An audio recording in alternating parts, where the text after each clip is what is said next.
starting from what Dinesh has mentioned, you'll be very surprised to know that the case fatality rate, which basically means that jitne diagnosed हुए, how many people got diagnosed, and out of the diagnosed cases, how many became fatal. And I know that we cannot be 100% in India about diagnosis, and we can't be 100% about death. You'll be very surprised that the case fatality is not higher than the first wave, though it looks like that. Because the case fatality rate actually depends upon, of course, the viral virulence, just how strong the virus is. It also depends upon the host, how weak a host is, and it also depends upon the environment and the treatment and the management available. So the difference here right now is the collapse of the health system because of the density or the amount of cases this second wave or this new mutant has brought, because it is much more infectious than the first variant that we faced in the first wave.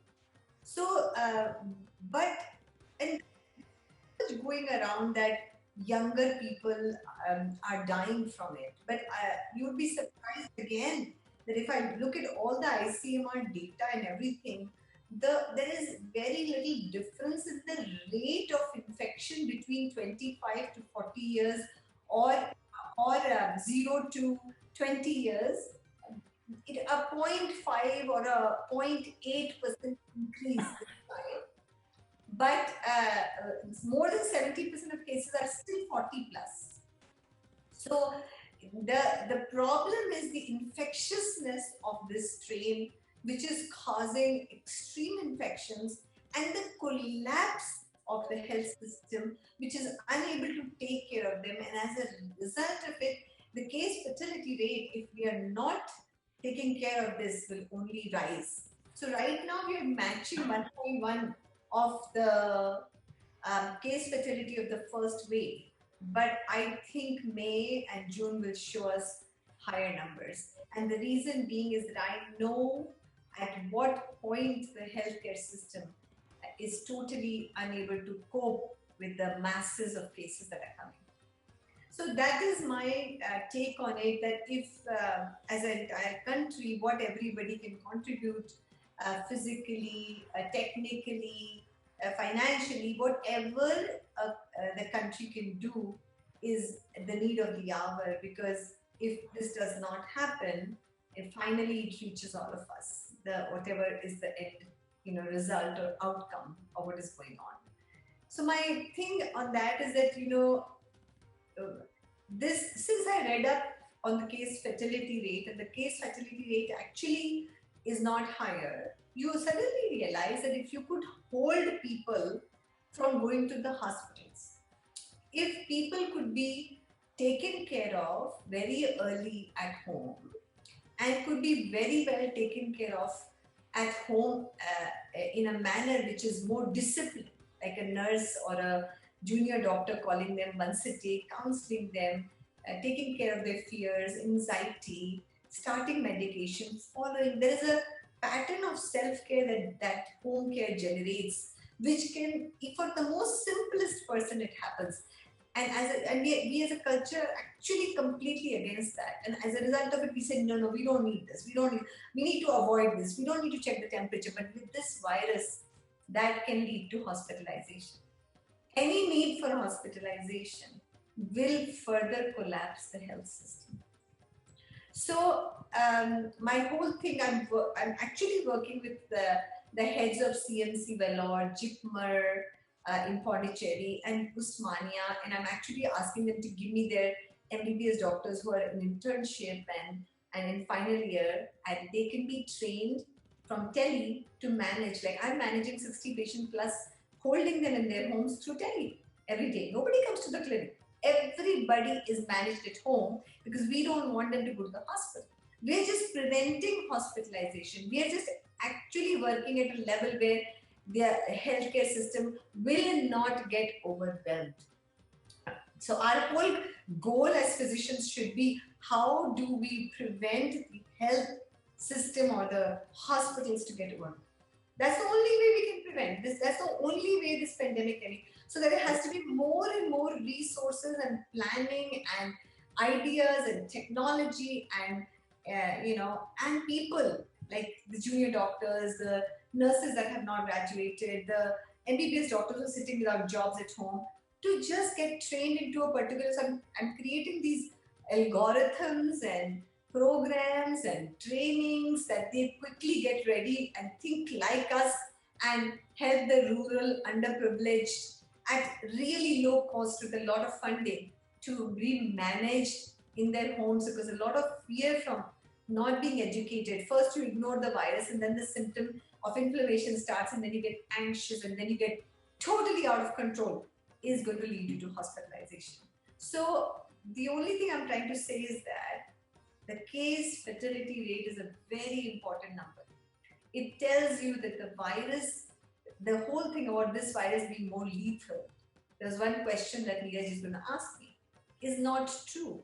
It is just the overwhelm of the entire health system that is causing this to look or be where we are unable to take care of 6 people. So at this point, I'll just let the questions come in and answer. So Neeraj can go ahead and ask me the questions. Um, I would like to ask the first question, Dr. Chavi. yes. When does somebody, a patient who is at home and he has any kind of symptom, when does he realize that now it's time for me to get the checkup done, or when it's time for me to start the medication, and then where to go, how to get the medication? Number one. Number two, when I should get alerted to get hospitalized or start looking for beds. So these are the basic questions that comes to anybody who is like, everywhere in the atmosphere, in the news, everywhere there is COVID. So mind is so polluted that even with the slightest of the say sore throat, people think there is a COVID. It may not be COVID. So how does one differentiate between a symptom of a cough and cold or a fever to a COVID?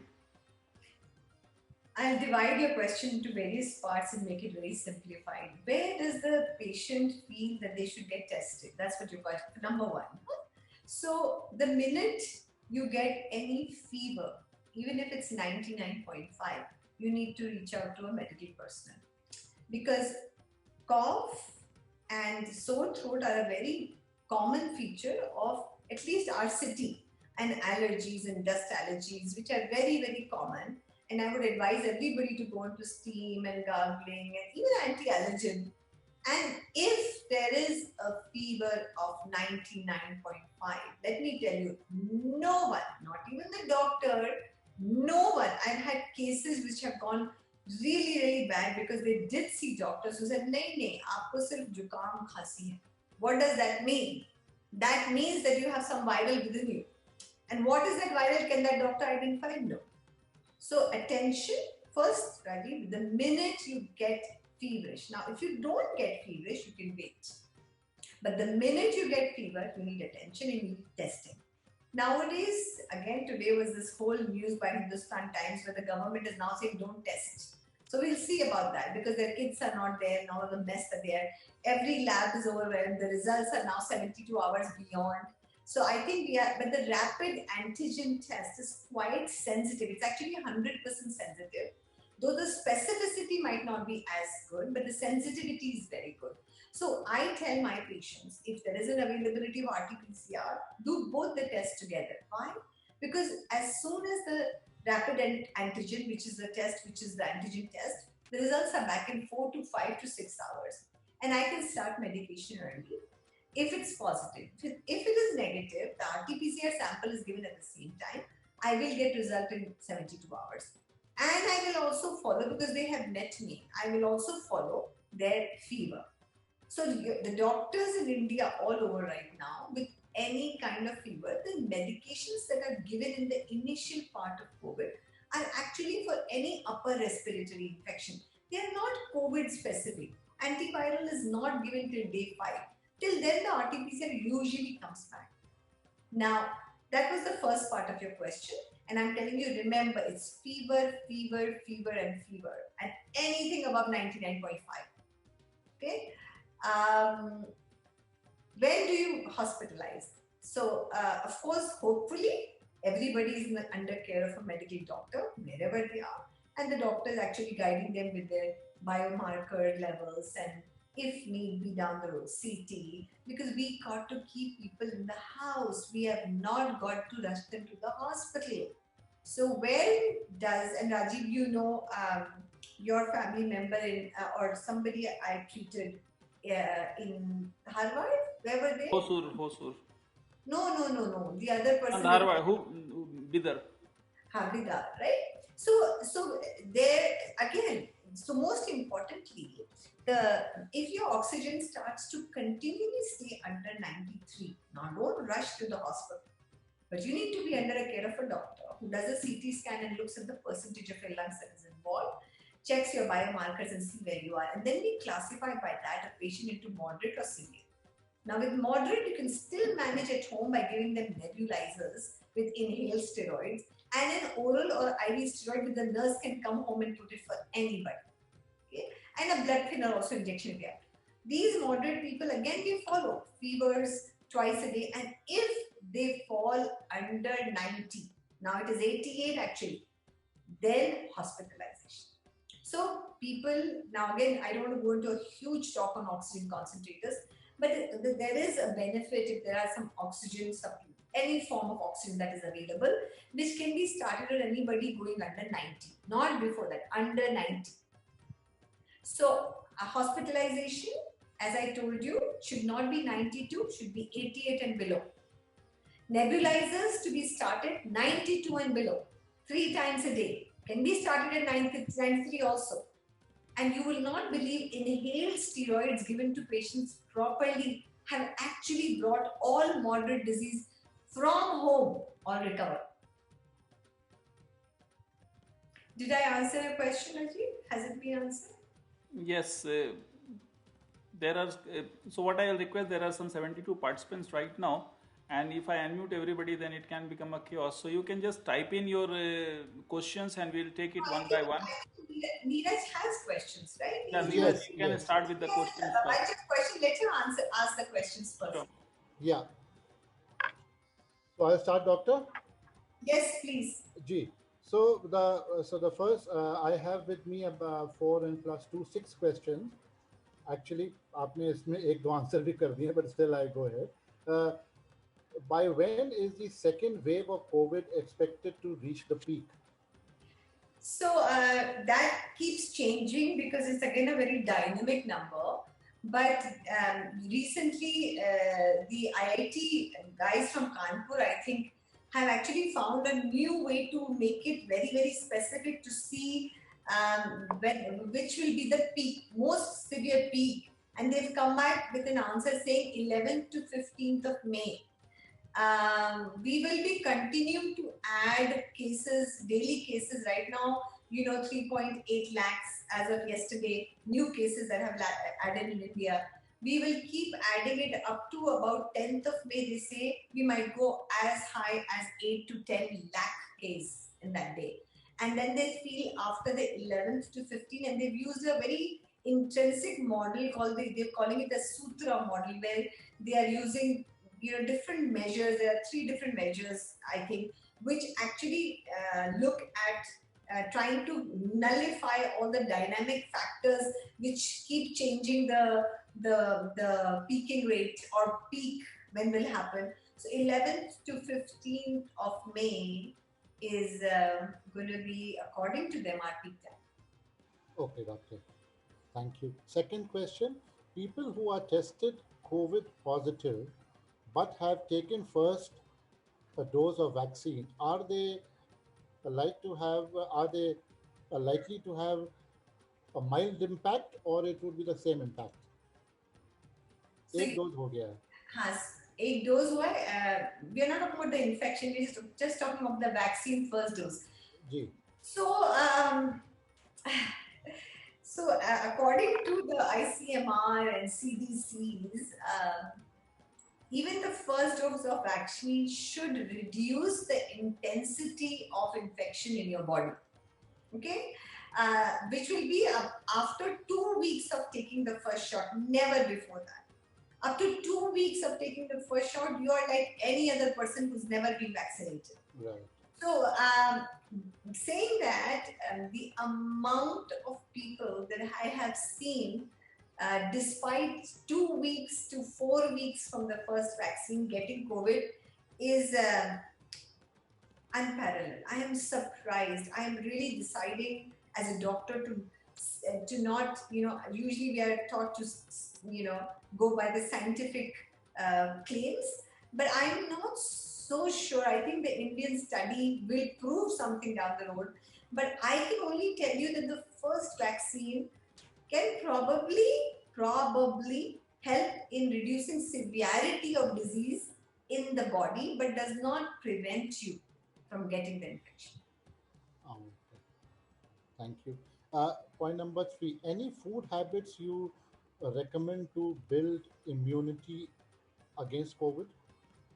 There is a, this we should look as any viral or any infection. There is no specific COVID related. In general, while I've done an interview with Prasad earlier on this thing, and I think in general, to bring up your immunity, a person has to sleep 8 hours, should take a walk every day. Meditation helps, yoga helps, breathing helps, and a balanced diet without fried foods, spicy foods, oily foods in your diet. 3 servings of fruits and vegetables every day. Lots of omega-3 in your diet, which comes through nuts, and taking a lot of spices, which are cinnamon, and clove, ginger, muletti, they say. I mean, everything that helps upper respiratory tract and warm liquids is something that is recommended. I think this is what I have for food. Nothing. Okay, doctor. 4. Why is the second wave more lethal and more deaths compared to the first wave? I think I already went. Yeah, you have also Right? answered. So I think everybody understands that the case fatality rate is not that high. But the case fatality rate, again, I will repeat, depends upon multiple factors, and part of that is also our health system and our treatments and availability of the medical personnel, and where we are really falling short. It's a very infectious strain. It clearly has not shown, if you look at the number of cases diagnosed to the number of cases that have become fatal, we have not surged in the case fatality rate. It's only for us to understand where to halt and where to treat, and how, as a population, we learn to get medical help early. It's going to help. Yes, okay. How do we know if we were already infected with COVID and were asymptomatic and didn't realize the infection? There is an IgG antibody blood test. Acha.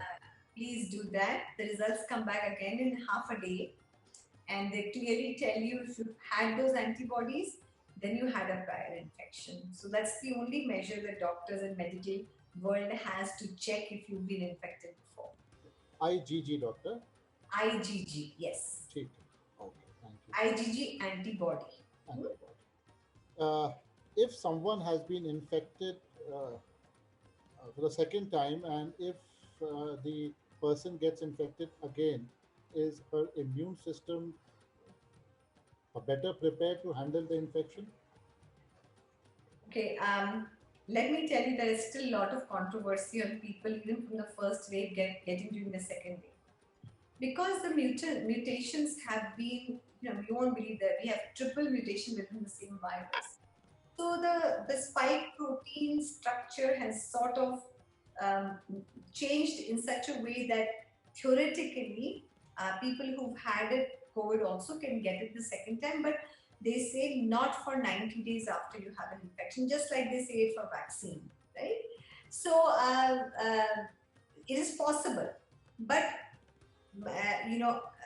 multiple data, clinical data, where even the people who have 60 or 80 odd cases actually in the world which showed recurrence have still not clear cut. They have not outlined them. Maybe they haven't found time to outline it. Their antibody levels post the infection, were they protected? Did their immunity levels help? So we as doctors really don't have a very clear picture from our scientific agencies to tell us really, are they happening? Personally, if you ask me, and I have seen, you know, that I have seen enough patients from the first to the second wave. Right. I still have to meet somebody who's had a second infection. Right. I have three more questions, and then after these questions, You can open it to everybody. Yes. Rajiv will take over from the chat. If the vaccine is not available for second dose within the prescribed timeline, then how long it can be delayed for the second dose? Yeah, this is going to be a huge question in the Indian scenario. So the guideline, as you have all read for AstraZeneca, which is the Covishield vaccine, is that the first vaccine and the next one has to be within 90 days. So if we don't get it within 90 days, I guess we'll have to take two again.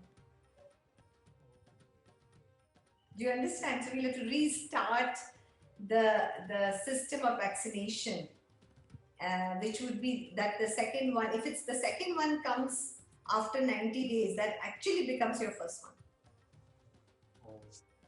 Is that clear? Or should I explain? Yeah. Thank you. Okay, two more I have there. What do you think that if a pregnant or a lactating mother gets COVID? Yeah, again, I keep this is lactating. We'll talk later. Let me talk about pregnant women first. Okay, we have seen a lot of pregnant women get COVID, and luckily, the ones that we have seen, we haven't seen any untoward. We have admitted them, treated them. There are certain medications that you can give. It depends upon what time of their pregnancy they are. Are they less than 24 weeks? Are they more than 24 weeks?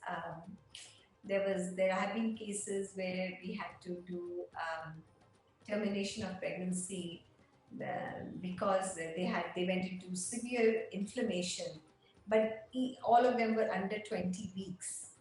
But if you're above 24 week, we try to manage. The gynecologist actually gets into the picture at that time, and we can give a bunch of medicines, including the antivirals at a particular dose. And the recommendation by the Federation of Obstetrics and Gynecology in India is that saving the life of the woman and doing whatever needs to be done. So there is no stop gaps or recommendations. We have to give all treatment, all medications at whatever stage we need, as we give to a non-pregnant person, because saving the life of women is very, very important. Now, if the woman is all right and she's at nearly term pregnancy, the newborns are very, very susceptible because they don't have any immunity to getting it through their mother. But the way God made it, it doesn't come through the blood. But as soon as they are born, if they get exposure from the mother who's positive, they can also get it. So sadly, we deliver the baby and we make sure that there is no exposure to mother till her 14 days are complete. Oh, doctor. So she has to use a pump, and the milk is fed by the nurses. There's a complete isolation. So there's a whole process of taking a woman, successfully delivering it, taking care of the lady, taking care of the child. Usually these tend to become C-sections and early deliveries with the safety of the baby and the mother in mind, but mainly of the mother. So we have all, as I tell you, it's a really dilemma that doctors face, but you have to be very clear where the guidelines are here. So that's what is for pregnant. Now, thinking of lactating mothers, I actually have currently 4 patients on my practice who are doing home care, and 4 are in various phases of lactation. One is a 2-month-old baby who she's lactating day and night. One is a 4-month-old. So I could give them initially some antibiotics and some, even antivirals are safe for lactation. And I had to, some people I didn't need anything, just simple anti-allergens worked. Lot of steam inhalation, a bit of nebulizer I used, and all of them are doing very well. So that we all have our charted courses that we treat these with guidelines, and none of them have shown any significant issues, but all of them, you will not believe, infected their children. So the pediatricians are working with the little babies. And a last question, and then so Rajiv can take over. Is steroid necessary, or should be taken? Uh, Very, very important. It is the most important question of today, let me tell you.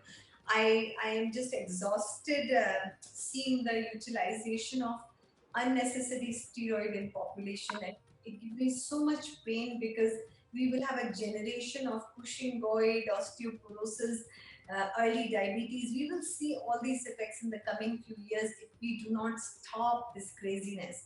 It very clearly to us doctors have been taught that the viral has a pattern. It first 10 days it is replicating.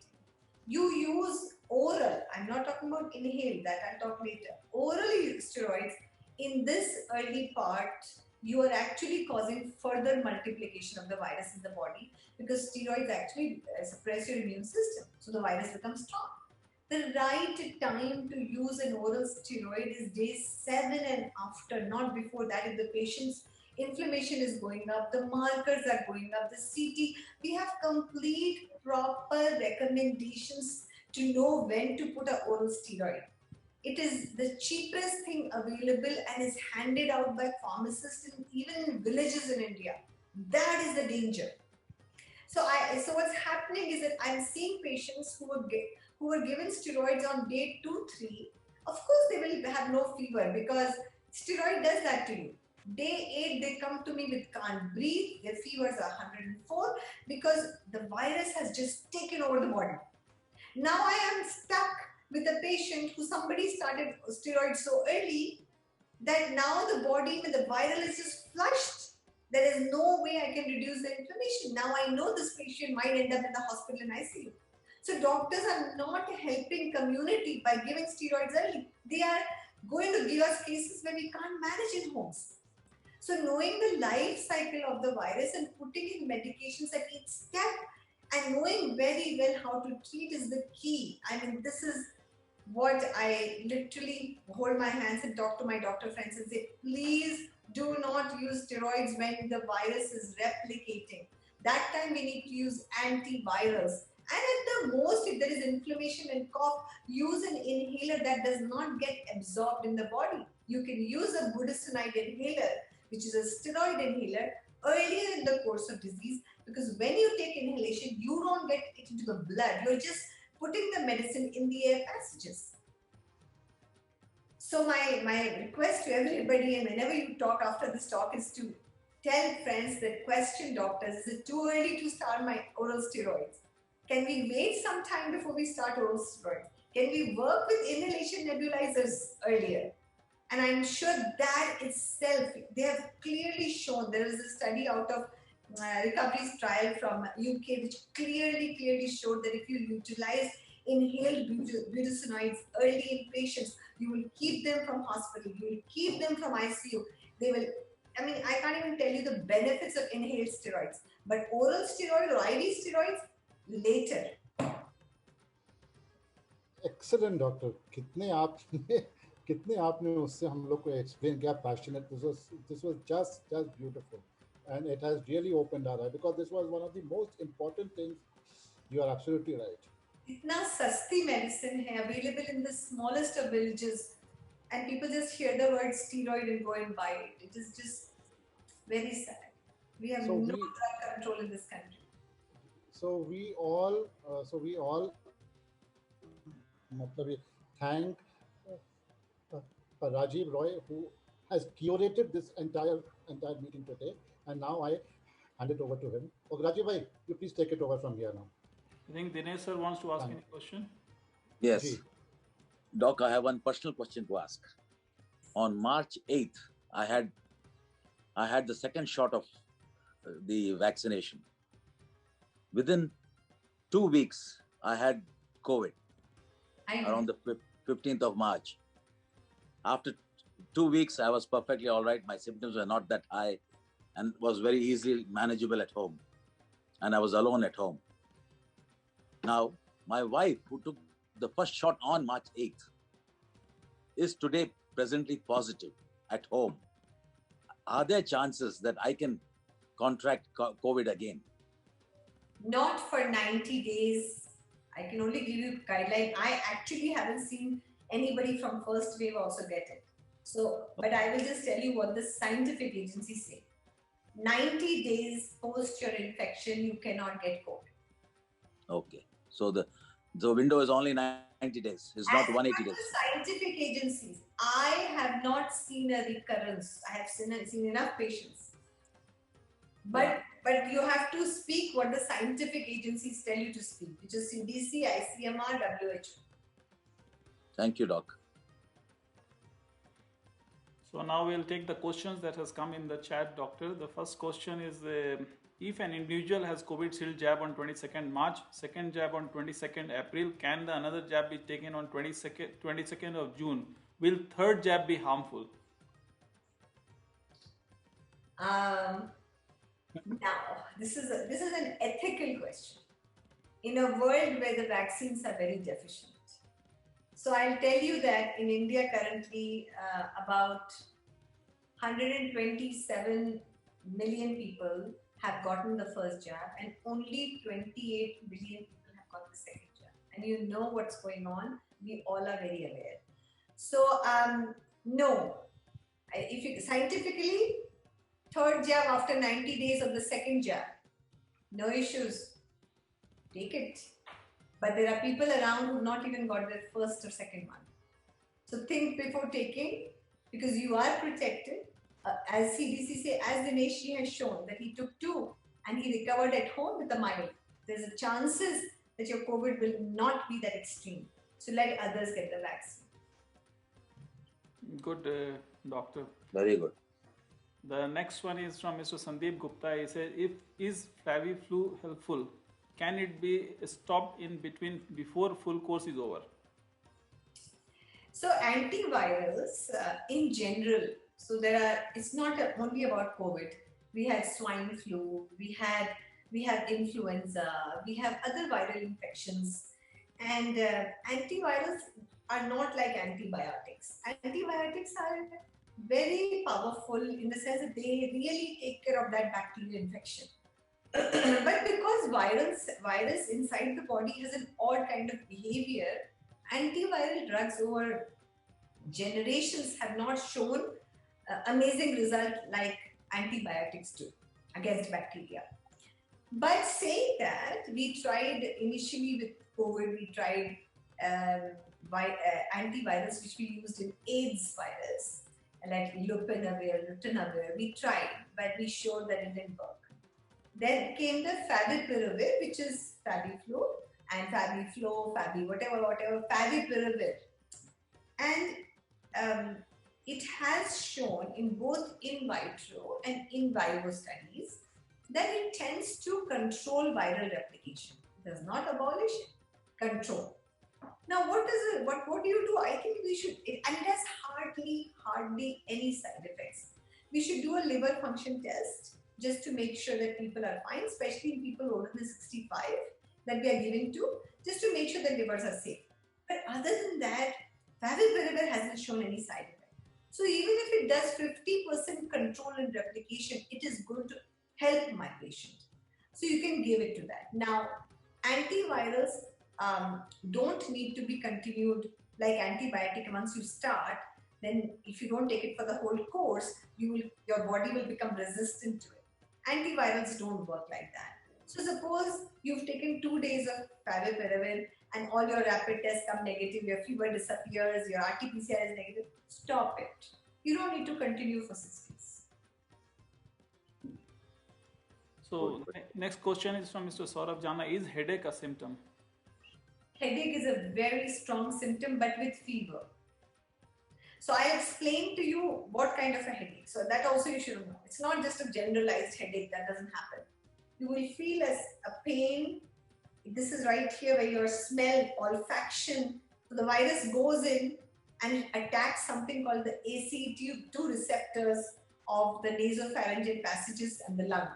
But the first place is attacked, it's right here, whether there are 2 sinuses sitting here and a frontal sinus and the olfactory. So there's an odd kind of pain that people complain of, which is headache, but their eyelids become heavy. They just feel this anterior headache which is much more common.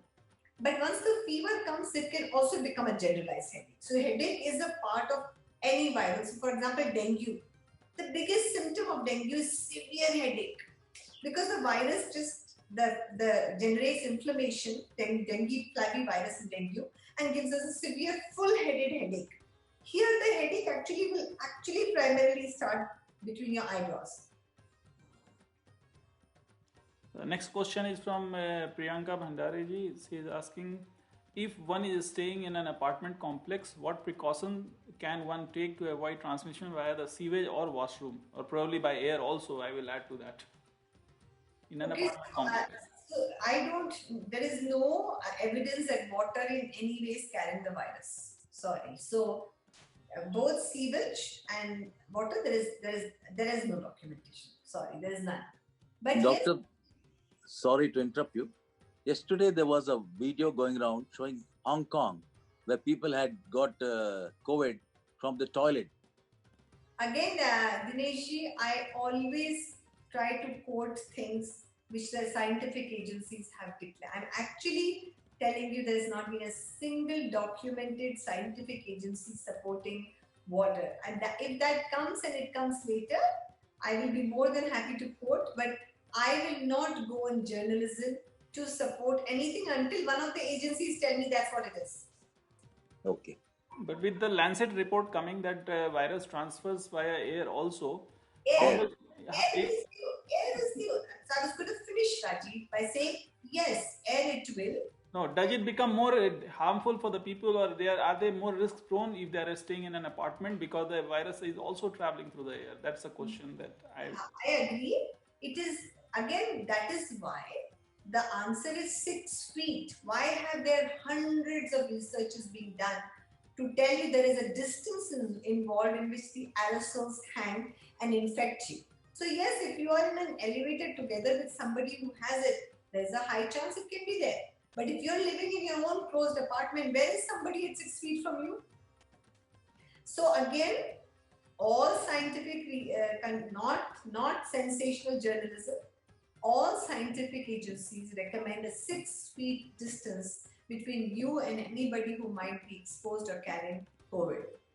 So what you can do living in an apartment, stay indoors. You can open your windows, please. That does not bring virus. But being in more than 15 minutes, I had done this talk last year, if you remember. It stays the same guideline. More than 15 minutes without either of you with mask within 6 feet is the highest chance. And if 3 feet, it's definitely a very high chance. So it stays the same, Rajiv, and staying in your own apartment. I have no other guidelines. You can have air purifiers, you can have, that all works, but I would rather just stay indoors and people have been safe. It's not that everybody got it. Mr. LK Anand is asking which vaccine is preferred for 18 plus. Both the vaccines. So I know why he's asking this question, because UK has banned people under the age of 50 to get Covishield, which is AstraZeneca. And the reason they did was that there were certain 7 in 7 million, that's the frequency, I don't know how to interpret that, of people getting some clots from the AstraZeneca vaccine. They still haven't found out why. So what they put a warning out that people under the age of 50 should not take the Covishield vaccine. But above the age of 50, the benefits outweigh the risk, which means that if you are 15 above, the risk of getting a clot anyway from inactivity or aging and our blood becomes thicker as we get older is much higher than the 7 out of 7 million risk of Oxford. The protection of getting COVID is much higher. So the benefit outweighs the risk, and above 50 they should take. Now under 50, people are much more active, their secondary comorbidities are much lower, they are much more fitter. So their chances of, why should you take a vaccine? And their chances of also surviving COVID are very high. So they said that under 50 we'll give you Pfizer, but over 50 it's going to be AstraZeneca. So this is where the whole there is a scientific basis from the European UK Society that came to India. So Covaxin is showing actually very good results. And I would recommend 18 plus to give Covaxin if we have to give a vaccine. Looking at their risk benefit ratio, give Covaxin to people above 18, but above 50, again, equal. You can do whatever you want. So, but good results from our Covaxin, very good results. Doctor, one very relevant question that I keep seeing people violating all the COVID protocols is putting different kind of fancy masks. Nobody follows the proper mask. They put the cloth mask, they put the dhoti mask, they put whatnot in the name of mask. They don't put it to the nose. So I would like your small word on this particular, using the right kind of mask in the right way. Okay, so at the right place. At the right place. the place, of course, is to cover this area has to be covered. Preferable masks are masks that have a control here which you can press down on your nose. It should be snugly fit, and there have been many videos in the social media where you have to blow on a candle through your mask, and I think they are all very valuable to understand. They are not bad, but a good N95 mask, or I would say some women like to do colored masks, and I don't mind that, and they could have a surgical mask inside properly put it, and over there they can wear, above that they can wear their cloth mask, and covering the nose and mouth both, and snugly fit is the other thing. But the best again stays to be N95. In the hospital we are doing both surgical and N95. The next question is from Mr. Siddharth. How does one interpret an antibody count? What is a good number, and does it mean one is immune to all the strains of virus for a few months? The antibody count is usually an index. I cannot go into that detail, but it's an index of measurement of your IgG levels, and the higher it is, the more protected you are. So I'm seeing all kinds of pathetic numbers from 1 to I'm seeing 70, and the highest I've seen is 70 on patients. And I've seen mostly after the first shot, we are only under 3-4. I've rarely seen people give a good immune response after the first vaccine. And then after the second vaccine, I've seen 7, 10, 5, 11. And maybe if they were to check a few weeks later, they might be higher because immune response keeps building up. So, Siddharth, to answer your question about the higher you are, the better you are. Now, saying that you are protected from all the strains, again, I repeated that an infection can happen, but because the vaccine has given you some protection, your body is familiar with the general coronavirus, and as a result of it, you might have a much milder infection. But no one says that even after 2 weeks of the second vaccination, you are 100% protected. No scientific agency says that. Pfizer, Moderna, I'm not talking about America, I'm only talking about India. Pfizer and Moderna is clearly indicated 100% protection for the strains that are in the US. I don't know after 6 months what they will have, but right now it's 100%, but not in India. The next very popular question, which is going on again in social media, Mr. Naresh Mittal has asked, will steam inhalation reduce the viral load? Your immune system helps the viral load. I don't believe that steam helps. Steam helps in opening air passages, mucus drainage. It does not physiologically by any way prevent the attachment of the spike protein to our cells. It doesn't. But in general, the drainage and the fluid, that's why they say viruses get drained by fluid. So when we put steam in our air passages and we have humidity, just by the physics of the warm temperature and water, we can probably drain them down, but it cannot reduce viral load, no. Oh my God, that's a revelation for us.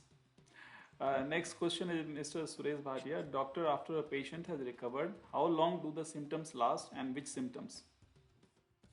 Everybody is different, Mr. Bhatia. Every single person is different. Every single person's lungs are different. Their vital capacities are different. Their comorbidities are different. Um, it has to be an individual case. This is a very generalized question. The only thing that I would say to as an answer is that if we continue to have shortness of breath, intense fatigue, or we have any, when we walk a short distance, shortness of breath, maybe an evaluation by a doctor by an echocardiogram or measuring of vital capacity by a peak flow meter. There are ways by which we measure, working with a pulmonary rehab physiotherapist to do various exercises to increase lung capacity.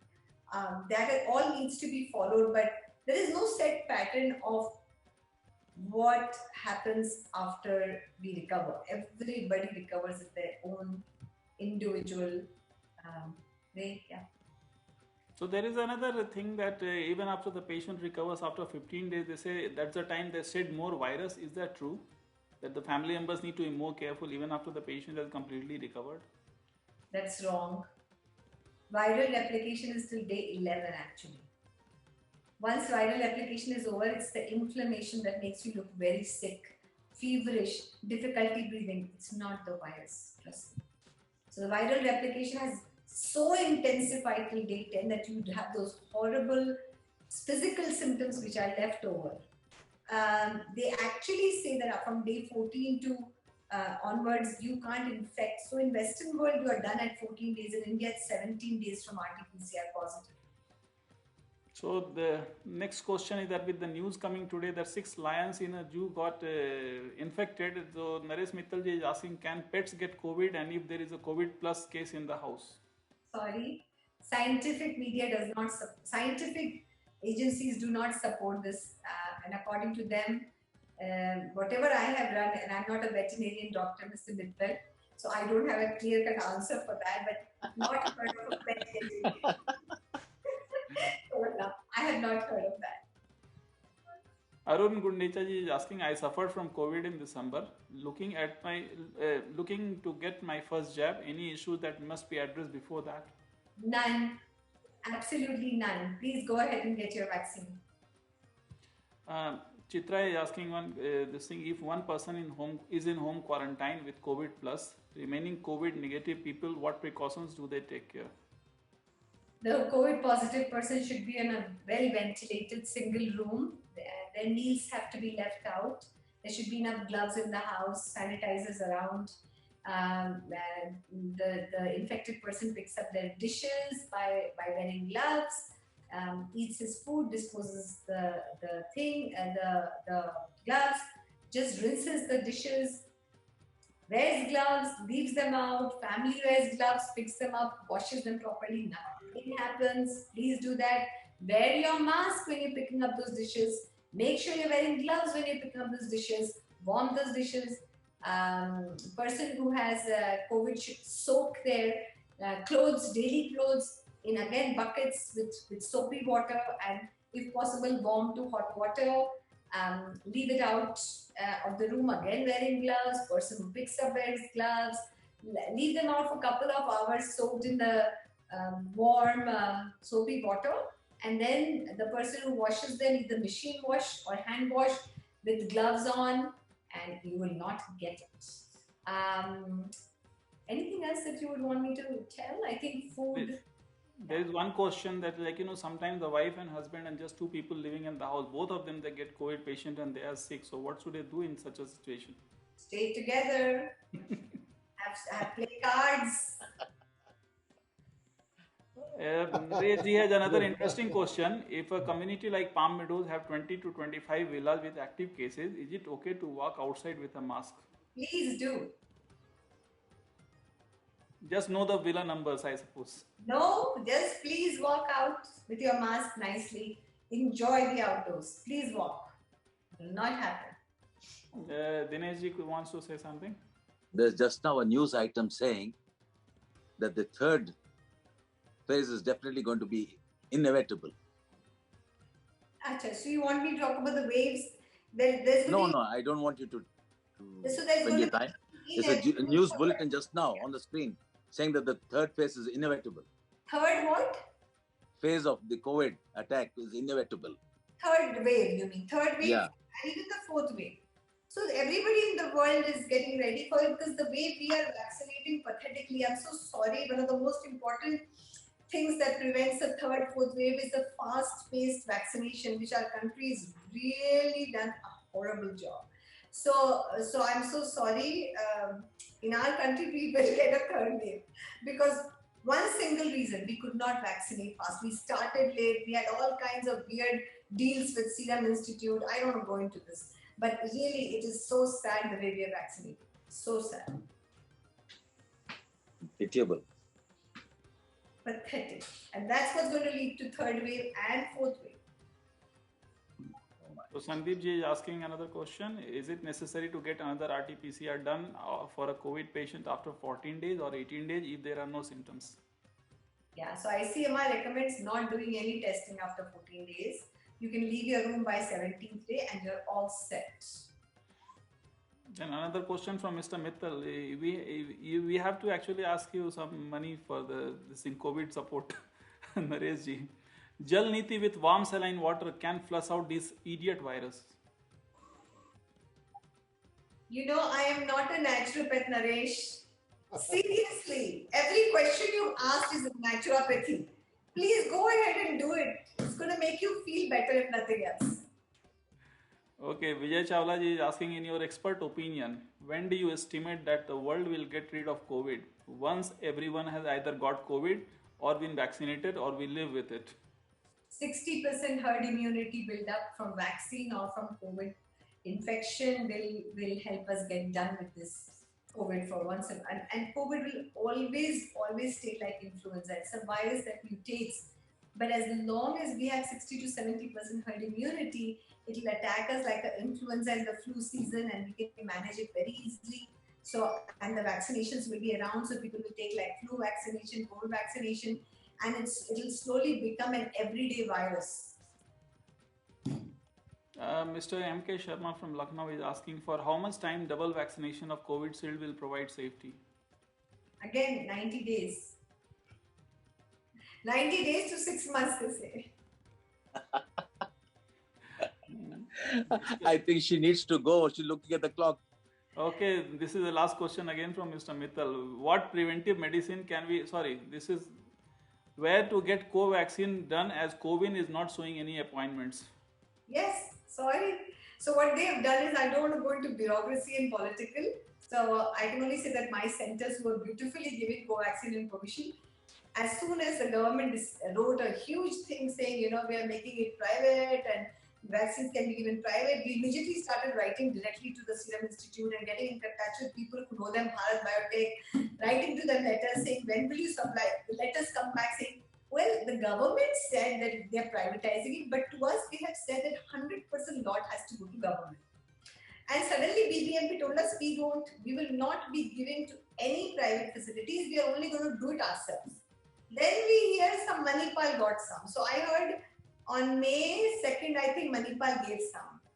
I then heard on 3rd, Apollo gave some. But to us, not a single vial of either Covaxin or Covishield. And it is so sad because there are so many patients who've taken the first vaccine and waiting for their second shot. And I feel very sad about that, but I have no other information to give you. There is nothing, no link coming from anywhere. So, if any of you know these people, please, find the real story behind the government and this private versus government mess that's happened. A very relevant question has come from Mr. Saurav Jana. He asks, this is the last question that has come. So, no, there are one more, sorry. What preventive medicine can be given to children below 5 years?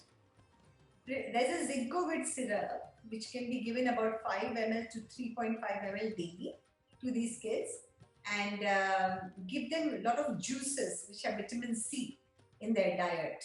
So you can give that. So Zincovit syrup and a lot of juices. Orange juice would be very good. So give vitamin C from natural sources to these children. So Mr. MK Sharma has a follow-up question. So shall we go for vaccination again after 6 months? Suppose the number of vaccines are available in the country. You will get guidelines on that as time comes closer to it. I don't think this country can ever be vaccinated as much if we count, and I've done all my counts. It'll take 3 years for our government maybe to vaccinate 60 to 70%. So in 6 months, I don't know. I will not permit anybody to get another vaccine because I want everybody to get two. Mr. Deepak Mishra has just joined and his question, we'll take it as the last question because I understand that you have to go. He wants suggestion for pregnant ladies like precautions, what precautions that they should take. Absolutely, isolation, staying indoors, not stepping out, walking in the house, exercising within the house. Suppose they do have house help that comes in, doing a regular rapid antigen on the house help every once a week or once in 2 weeks is very important. When the house help is in the kitchen, the lady should not be in the kitchen. So keeping 6 feet distance between the pregnant lady and the house help is very, very important because I don't expect her to work, but making sure that you have completely segregated yourself from them is very, very important. Taking a nutritious diet, taking vitamin C, zinc, and everything that the doctor will give. But make sure, be smart. Just keep yourself away from everybody. That's very important. Nothing else is as important. The only problem is for pregnant women who have a younger child, and that becomes a source of, can be a carrier because they are desperate, they are going out, they are eating. I think each individual person will have to see how much exposure they're getting. So related to this, there is a last, I think this promise is the last question. Can feeding mother take vaccination? Because these are all absolutely 100% clear by the Federation of Obstetric and Gynecology Association of India. Lactating mothers can take vaccine, yes. Thank you so much for such a wonderful session, Dr. Shavi. We truly appreciate your time and understand. We all know that how busy you have been.